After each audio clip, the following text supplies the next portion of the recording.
ನಕಲಿ ವೈದ್ಯರ ಹಾವಳಿಗೆ ಮತ್ತೊಂದು ಅಮಾಯಕ ಜೀವ ಬಲಿಯಾಯಿತೆ. ಹೈ ಡೋಸ್ ಇಂಜೆಕ್ಷನ್ ನೀಡಿದ ಬಳಿಕ ರೋಗಿಯ ಆರೋಗ್ಯ ತೀವ್ರವಾಗಿ ಹದಗೆಟ್ಟು ಚಿಕಿತ್ಸೆ ಫಲಿಸದೆ ವ್ಯಕ್ತಿಯೊಬ್ಬರು ಮೃತಪಟ್ಟಿರುವ ಗಂಭೀರ ಆರೋಪ ಚಿತ್ರದುರ್ಗ ಜಿಲ್ಲೆಯ ಮೊಳಕಾಲ್ಮೂರು ತಾಲ್ಲೂಕಿನ ಕೋನಸಾಗರ ಗ್ರಾಮದಲ್ಲಿ ಕೇಳಿಬಂದಿದೆ. ಮೃತರನ್ನು ಉಡೇವು ಗ್ರಾಮದ ಸುಮಾರು 50 ವರ್ಷದ ರಾಜು ಎಂದು ಗುರುತಿಸಲಾಗಿದೆ. ಶೀತ ಮತ್ತು ಜ್ವರದಿಂದ ಬಳಲುತ್ತಿದ್ದ ರಾಜು ಚಿಕಿತ್ಸೆಗಾಗಿ ಜ್ಯೋತಿ ಎಂಬುವವರ ಬಳಿ ತೆರಳಿದ್ದರು ಎನ್ನಲಾಗಿದೆ. ಆದರೆ ಚಿಕಿತ್ಸೆ ವೇಳೆ ಜ್ಯೋತಿ ನೀಡಿದ ಇಂಜೆಕ್ಷನ್ನಿಂದ ರಾಜು ಅವರ ಆರೋಗ್ಯದಲ್ಲಿ ತೀವ್ರ ಏರುಪೇರಾಗಿದ್ದು, ಕೂಡಲೇ ಹೆಚ್ಚಿನ ಚಿಕಿತ್ಸೆಗಾಗಿ ಬೆಂಗಳೂರಿನ ಸೆಂಟ್ ಜಾನ್ ಆಸ್ಪತ್ರೆಗೆ ರವಾನಿಸಲಾಗಿದೆ ಎಂಬ ಮಾಹಿತಿ ಲಭ್ಯವಾಗಿದೆ. ಆದರೆ ಆಸ್ಪತ್ರೆಯಲ್ಲಿ ಚಿಕಿತ್ಸೆ ಫಲಿಸದೆ ರಾಜು ಮೃತಪಟ್ಟಿದ್ದಾರೆ ಎನ್ನಲಾಗಿದೆ. ಜ್ಯೋತಿ ಎಂಬುವವರು ನೀಡಿದ ಚಿಕಿತ್ಸೆ ಮತ್ತು ನಿರ್ಲಕ್ಷ್ಯವೇ ರಾಜು ಸಾವಿಗೆ ಕಾರಣ ಎಂಬ ಗಂಭೀರ ಆರೋಪ ಕೇಳಿಬಂದಿದ್ದು, ಪ್ರಕರಣ ಸಂಬಂಧ ಮೊಳಕಾಲ್ಮೂರು ಪೊಲೀಸ್ ಠಾಣೆಯಲ್ಲಿ ಜ್ಯೋತಿ ವಿರುದ್ಧ ಪ್ರಕರಣ ದಾಖಲಾಗಿದೆ. ಸಾಮಾನ್ಯ ಶೀತ ಮತ್ತು ಜ್ವರದ ಚಿಕಿತ್ಸೆಗೆ ತೆರಳಿದ್ದ ವ್ಯಕ್ತಿ ಕೊನೆಗೆ ಜೀವ ಕಳೆದುಕೊಂಡಿರುವ ಘಟನೆ ಇದೀಗ ಹಲವು ಅನುಮಾನಗಳಿಗೆ ಕಾರಣವಾಗಿದೆ. ಜ್ಯೋತಿ ನಿಜವಾಗಿಯೂ ಅರ್ಹ ವೈದ್ಯರೇ? ನೀಡಲಾದ ಇಂಜೆಕ್ಷನ್ ಯಾವುದು? ಅದರ ಪ್ರಮಾಣ ಎಷ್ಟಿತ್ತು?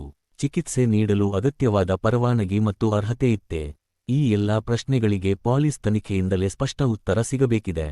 ನಕಲಿ ವೈದ್ಯರ ಹಾವಳಿಗೆ ಕಡಿವಾಣ ಹಾಕಬೇಕು, ಅಮಾಯಕ ಜನರ ಜೀವದ ಜೊತೆ ಚೆಲ್ಲಾಟ ಆಡುವವರ ವಿರುದ್ಧ ಕಠಿಣ ಕ್ರಮ ಕೈಗೊಳ್ಳಬೇಕು ಎಂಬುದು ಸಾರ್ವಜನಿಕರ ಆಗ್ರಹವಾಗಿದೆ. ಏನಾಯ್ತು? ನನ್ನ ಹೆಸರು ಚಂದ್ರಶೇಖರ್ ಅಂತ.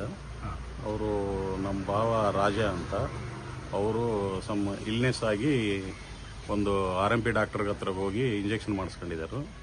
ಸೊ ಆ ಇಂಜೆಕ್ಷನು ಕಂಟಾಮಿನೇಟ್ ಆಗಿಬಿಟ್ಟು ಬಾಡಿ ಎಲ್ಲ ಡಿಕಂಪೋಸ್ ಆಗಿ ಬ್ಯಾಕ್ಟೀರಿಯಾ ಎಲ್ಲ ಸ್ಪ್ರೆಡ್ ಆಗಿ ಸೆಪ್ಟಿಕ್ ಆಗೈತೆ. ಸೊ ನಾವು ಅನಂತಪುರಲ್ಲಿ ತೋರಿಸಿದ್ವಿ. ಅಲ್ಲಿ ಡಯಾಗ್ನೋಸಿಸ್ ಮಾಡಿ ರಿಪೋರ್ಟ್ ಎಲ್ಲ ಆರ್ಗನ್ಸ್ ಎಲ್ಲ ಡ್ಯಾಮೇಜ್ ಆಗ್ತಾವಂತ ಹೇಳಿದ್ರು. ಅಲ್ಲಿಂದ 50-50 ಚಾನ್ಸ್ ಹೇಳಿದ್ರು. ಅಲ್ಲಿಂದ ಬೆಂಗಳೂರಿಗೆ ಹೋಗಿ ಒಂದು 5 ಡೇಸ್ ಅಲ್ಲಿದ್ದು ಫೈನಲ್ ಆಗಿ ನಿನ್ನೆ ನೈಟು ಎಕ್ಸ್ಪೈರ್ ಆಗಿಬಿಟ್ರು. ಸೊ ಫೈನಲಿ ಆ ಹೆಸರು ಅವರು ಕೋನಸಾಗರದಲ್ಲಿ RMP ವೀರೇಶು ಅಂತ ಅವರು ಜ್ಯೋತಿ ಅವ್ರು ಹಾಕಿರೋ ಇಂಜೆಕ್ಷನ್ ಇಂದನೇ ಇದೆಲ್ಲ ಕಂಟಾಮಿನೇಷನ್ ನಡೆದಿದ್ದು, ಬಾಡಿ ಆರ್ಗನ್ಸ್ ಎಲ್ಲ ಫೇಲ್ ಆಗಿದ್ದಂತ ಡಿಸ್ಚಾರ್ಜ್ ಸಮರಿಯಲ್ಲೇ ಎಲ್ಲ ಮೆನ್ಷನ್ ಮಾಡಿದರು. ಸೊ ಇನ್ನೊಬ್ರಿಗೆ ಏನೋ ಆದಂಗ ಆಕ್ಷನ್ ತಗೋಬೇಕಂತ ನಾನು ಅನ್ಸ್ಕೊಂತೀನಿ. ಈಗ ನಿಮ್ಗೆ ಡಾಕ್ಯುಮೆಂಟ್ ಕೊಟ್ಟಿದ್ದಾರೆ, ಅವ್ರು ಇಂಜೆಕ್ಷನ್ ಹಾಕಿದಕ್ಕೆ ಆ ಥರ ಆಗಿದೆ ಅಂತ? ಡಿಸ್ಚಾರ್ಜ್ ಸಮರಲ್ಲಿ ಕ್ಲಿಯರ್ ಅಲ್ಲಿ ಮೆನ್ಷನ್ ಮಾಡಿದರು. ಇಟ್ಸ್ ಎ ಗ್ಯಾಂಗ್ರೀನ್ ಅಂತ, ಅದು ಬ್ಯಾಕ್ಟೀರಿಯಾನ ಮೆನ್ಷನ್ ಮಾಡಿದ್ದಾರೆ ಡಿಸ್ಚಾರ್ಜ್ ಸಮರಿಯಲ್ಲೆಲ್ಲ. ಸೊ ಇದು ಇಷ್ಟ. ನನ್ನ ಹೆಸರು ವೀರೇಶ್ ಅಂತ. ನಮ್ಮ ತಮ್ಮ ಅವರು RMP ಡಾಕ್ಟರ್ ಹತ್ರ ಇಂಜೆಕ್ಷನ್ ಮಾಡಿಸಿವಿ. ಇನ್ಸ್ಪೆಕ್ಷನ್ ಆಗೈತೆ ಫುಲ್ಲು. ಯಾವೇ ಕಾರಣಕ್ಕೆ ಅವ್ರನ್ನ ಬಂದ್ ಮಾಡಬೇಕು. ಈ ತಾಲೂಕಿನಾಗ ಫುಲ್ ಇದ್ದಾರೆ, ಅವ್ರದ್ದೇ ಅವಳಿ ಜಾಸ್ತಿ ಐತೆ. ಅವನೀಗ ಸತ್ತೋಗ್ಬಿಟ್ಟಾನೆ. ಅವ್ನ ಪರಿಹಾರಕ್ಕೋಸ್ಕರಾಗಿ ನಾವು ಇದು ಮಾಡ್ತಾ ಇದ್ದೀವಿ. ನೀವು ಸಹಕಾರ ಮಾಡ್ಬೇಕು ನಮಗೆ. ಇನ್ನೊಬ್ಬರಿಗೆ ಯಾರಿಗೂ ಈ ಥರ ಆಗಬಾರ್ದು. ಅದು